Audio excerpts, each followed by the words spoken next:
ভারতে পাড়ি দিয়েই নাগরিক হয়ে উঠছেন কিছু বাংলাদেশি।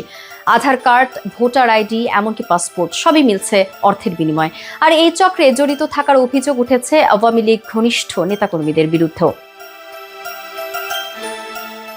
ভারতীয় সংবাদ মাধ্যম হিন্দুস্তান টাইমসে প্রকাশিত এক প্রতিবেদনে বলা হয়েছে, পশ্চিমবঙ্গে সম্প্রতি জাল নাগরিকপত্র তৈরির অভিযোগে গ্রেফতার করা হয়েছে এক বাংলাদেশিকে। ভারতের এনফোর্সমেন্ট ডিরেক্টরেট জানিয়েছে, আজাদ দীর্ঘদিন ধরে বাংলাদেশ থেকে পালিয়ে আসা লোকদের জন্য তৈরি করতেন আধার কার্ড, ভোটার আইডি ও পাসপোর্ট, এবং সেগুলো সবই অবৈধ উপায়ে। তদন্তে জানা যায়, এই জালিয়াতি চক্র শুধুমাত্র সাধারণ অনুপ্রবেশকারীদের নয়, বরং রাজনৈতিক প্রভাবশালী কিছু আওয়ামী লীগ নেতাকর্মীকেও ভারতের স্থায়ী বাসিন্দা বানিয়ে দিচ্ছিলেন।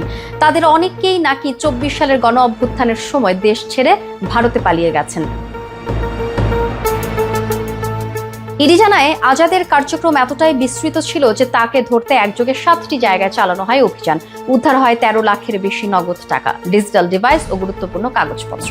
ব্যাংক লেনদেন মিলেছে বিপুল অর্থ, যার কোনো বৈধ উৎস নেই। এছাড়া এই চক্রের সঙ্গে জড়িত আরও একজন এজেন্টের খোঁজ পেয়েছে ইডি, যার নাম ইন্দ্রভূষণ হালদার। তবে বিশেষজ্ঞরা বলছেন, এই জালিয়াতি দুই দেশের নিরাপত্তা ও কূটনৈতিক সম্পর্কে প্রভাব ফেলতে পারে।